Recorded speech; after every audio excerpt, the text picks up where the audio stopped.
Hi everyone, today we're going to talk about a tight lower bound on adaptively secure coin flipping, a joint work with my advisor, Iftach Haitner. So the first thing we should be asking ourselves is, what is coin flipping? So I will try explaining with an example.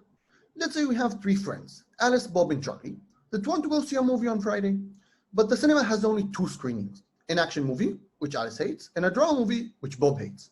So to be as fair as possible, they've decided to go see a random movie. And they want to negotiate what movie to see over, say, an online messaging app. So they begin engaging in some sort of protocol, every party sending messages, perhaps using some private randomness to generate them.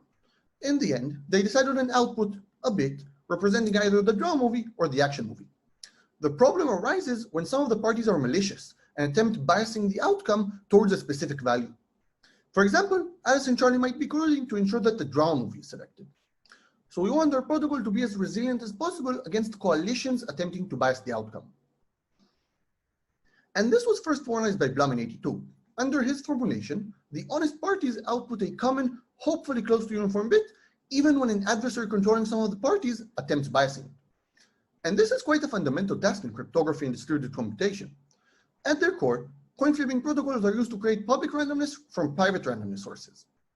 But this is not it. Actually, lower bounds on coin flipping protocols induce limitations on the stability of random processes in general. For example, Makhloujifar and Mahmoudi showed in '19 that we can leverage attacks on coin flipping protocols to facilitate data poisoning attacks on online learners.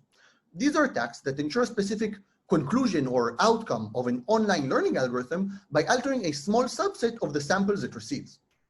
Finally, coin flipping has many variants, differing in the communication model, the adversary's power, and so on. And we're going to focus on one of the main ones, the full information model. In this model, communication is done solely over a single broadcast channel, where every communication round consists of a single party sending a message.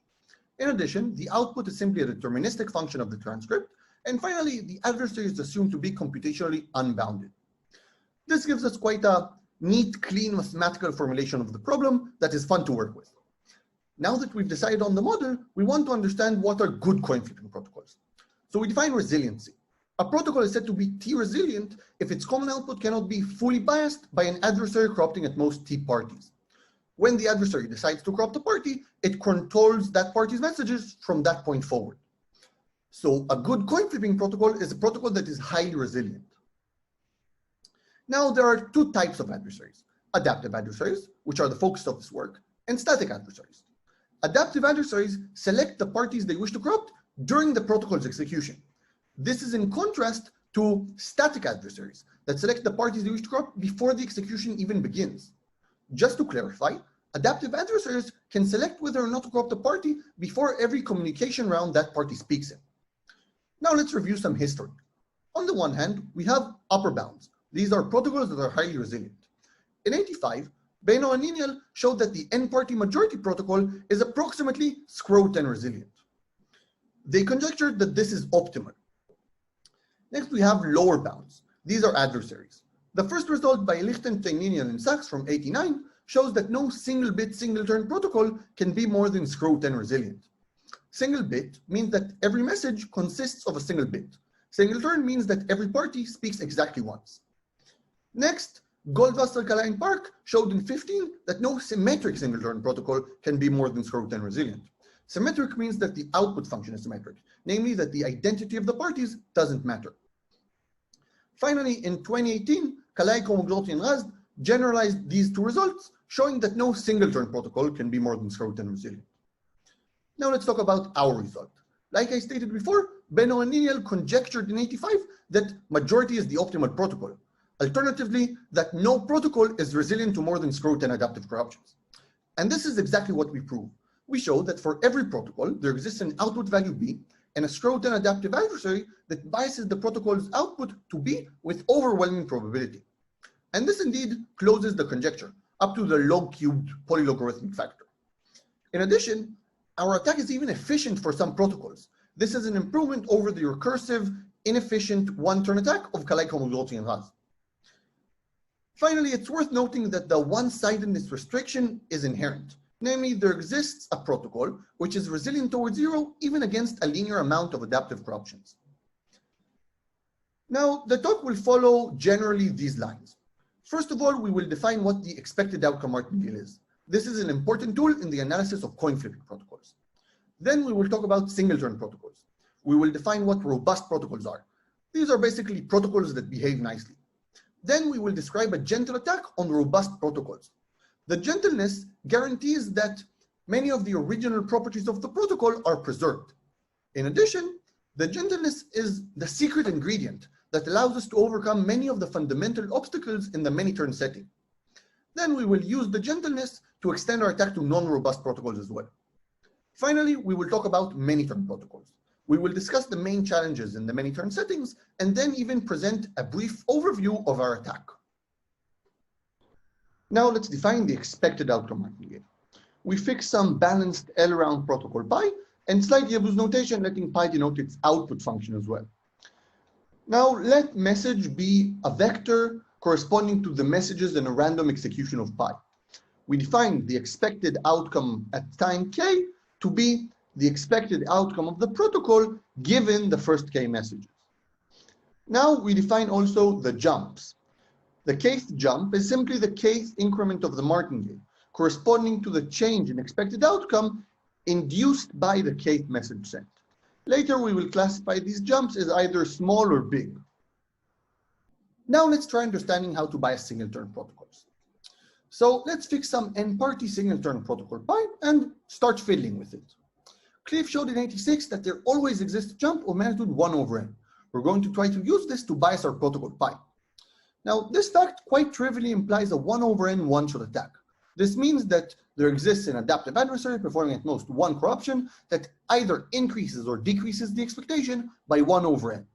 And we might be tempted to try using this to bias our protocol pi, but this is simply not good enough, since to completely bias our protocol, it will require us to perform a linear amount of corruptions, which is way too much. But fortunately for us, this is also not the whole picture. Cleveland and Pagliazzo showed in 93 that with constant probability, there exists a jump of magnitude 1 over square root n. And this implies a one-shot attack of magnitude 1 over square root n. Now, this seems to imply an attack by composition. We will take our initial protocol pi 0, apply this one-shot attack, resulting in a protocol pi 1. We will continue applying this one-shot attack again and again and again until our protocol is completely biased. Now, since the one-shot attack is of magnitude 1 over square root n, it means that we perform at most square root n adaptive corruptions. Unfortunately, this doesn't work, since the jump direction might alternate. We are guaranteed only that there exists a jump of magnitude 1 over square root n and nothing about the direction of that jump. So it might be the case that pi 0 has large jumps only upwards, while pi 1 has large jumps only downwards. So this approach doesn't work. We're going to try a different approach where we exploit the variance of our jumps rather than their support. So we define the bias transformation. We begin with a zero expectation random variable y. This corresponds to the jump we're going to try biasing. And we select a drasticness parameter alpha. This corresponds to by how much we're going to try biasing this random variable or jump. Finally, we define the alpha bias variant of y as follows. We multiply the probability of every element by 1 plus alpha times that element. Note that this favors positive elements and disfavors negative elements. And this favorment or disfavorment is done proportionally to the magnitude of that element. In total, we expect this to increase the expectation of our jump. And indeed, the expectation of the alpha biased variant of y is alpha times the variance of y. And this is quite neat, since it gives us a tight connection between the biased variant and the original random variable. In addition, this transformation or method of biasing jumps is much smoother than biasing based on the support. Here we nudge the random variable towards the positive elements rather than setting it to a constant value.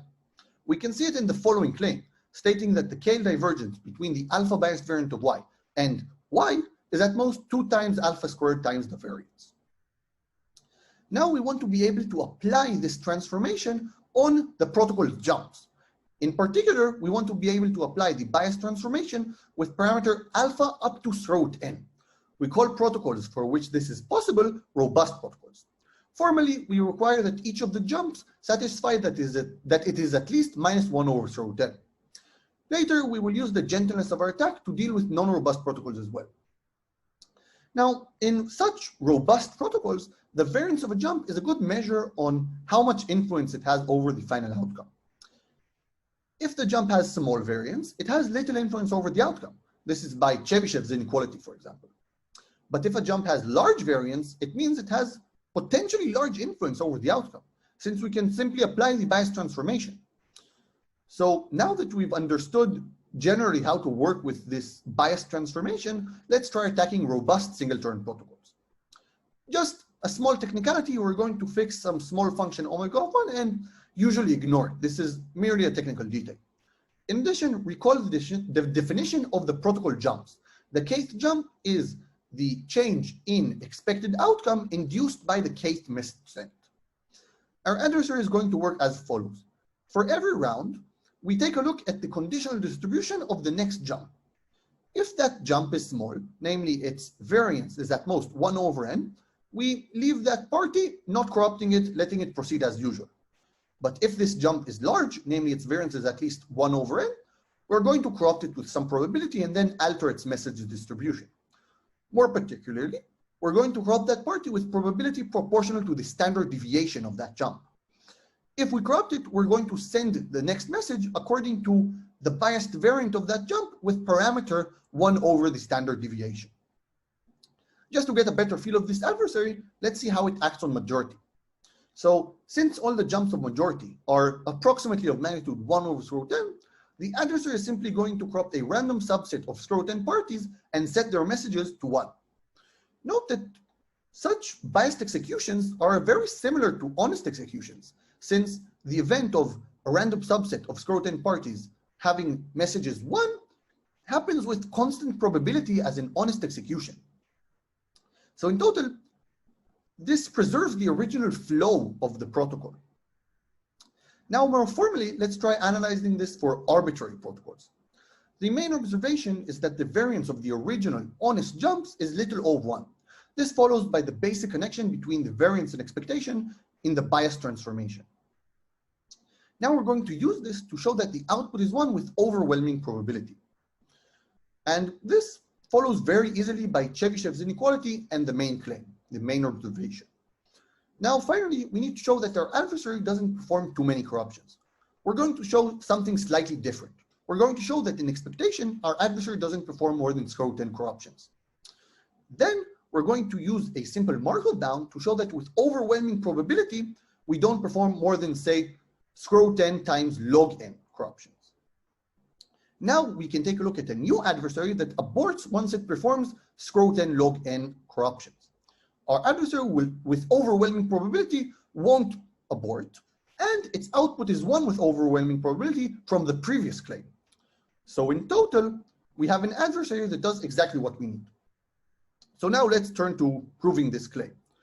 Note that corruptions are done with probability proportional to the variance. To be more precise, with probability proportional to the square root of the variance, which is the standard deviation. But the sum of variances is small enough by the main claim. So now we've concluded the analysis. The only thing that is left is to extend our attack to non-robust protocols as well. In our attack, we assume that the protocol is robust, namely that all jumps are at least minus 1 over square root 10. We're going to attack non-robust protocols by attempting to transform them into robust ones, and then composing it with our attack on robust protocols. But we're going to have the guarantee that if we fail, our protocol is already going to be completely biased towards 0. We make use of the following claim, which we've already stated informally when discussing Cleveland in Pagliazzo. The claim states that if with probability at least alpha, we encounter a bad jump, this is a jump that can take a value smaller than minus 1 over square root 10, then there exists a one-shot attack decreasing the expectation by alpha over square root 10. We're going to try eliminating all bad jumps by repeatedly applying this adversary as long as there exists a bad jump with, say, constant probability. We do this at most square root 10 times, since every application of the one-shot adversary decreases the expectation by 1 over square root 10. Now we're in one of two cases. The first is that the protocol is already completely biased towards 0. In this case, we are done, since we can take a look at the adversary which is induced by the composition of all intermediate adversaries. Else, it means that our final protocol has constant expectation and that it's close to being robust, meaning that with overwhelming probability, we don't encounter a bad jump. In this case, I claim we can simply apply our attack on robust protocols. This is true since our attack is gentle enough to preserve the property of being close to robust. and then the analysis just goes through as usual, since with overwhelming probability, we don't encounter a bad jump. Finally, let's talk about many-turn protocols. First of all, I want to discuss the main obstacles in this setting. The first is that greedy attacks fail. By this I mean that if the parties we corrupt act too suspiciously or too aggressively, the protocol might understand they're corrupted and prevent them from further participating. Essentially, this means that we've wasted those corruptions, since we can no longer use these parties to influence the outcome. Another issue is understanding which parties to corrupt. This is hard since we need to find influential parties in an online manner, and whether or not a party is influential depends on the future randomness of other parties as well, which we obviously can't predict. Note that these two issues actually don't arise in the singleton case. The first, since parties are disposable. Once we corrupt a party, we don't care if the protocol understands it's corrupted, since that party never speaks again. The second, since at the time we need to decide whether or not to corrupt a party, we know exactly the influence it has on the protocol, since it depends only on the message about to be sent. We overcome these obstacles with the following approach. Large jumps are actually quite simple. They're treated exactly like the singleton case. The real issue is with small jumps. These are now corrupted on a per party basis compared to the singleton case where they were corrupted in a per jump basis. We overcome the first obstacle of parties being too suspicious by deciding that even once we corrupt a party, we only slightly bias each of its messages. We overcome the second issue of understanding which parties to corrupt by simply giving parties influencing the protocol over many rounds many chances to become corrupted. We do that by partitioning every party into pseudo-parties, which we will corrupt independently, such that these pseudo-parties induce small variance on the outcome, meaning that every pseudo-party has small or bounded influence on the final outcome. More formally, we require that for every pseudo-party, the sum of conditional variances of its jumps is at most 1/n. To wrap up the many-turn case, I want to state that the many-turn attack is actually quite simple and very similar to the singleton attack. Let's summarize. We showed that the majority protocol, which is a symmetric, single-turn, uniform bit protocol, really one of the simplest protocols possible, is actually the optimal coin-flipping protocol with respect to adaptive adversaries. In a work in progress, we show that by using strongly adaptive adversaries, these are adversaries that can decide whether or not to corrupt a party after seeing the message sent. Our attack can be two-directional, meaning that we can bias every protocol to both 0 and 1, and even efficient in many settings. Still, there are some interesting open questions left. The first is understanding whether it's possible to bias a protocol to 1 with all but negligible probability compared to the overwhelming probability we achieve today. Another interesting question is understanding the optimal ratio of how many corruptions are required to achieve every bias. So, thank you all for listening, and I hope you enjoyed.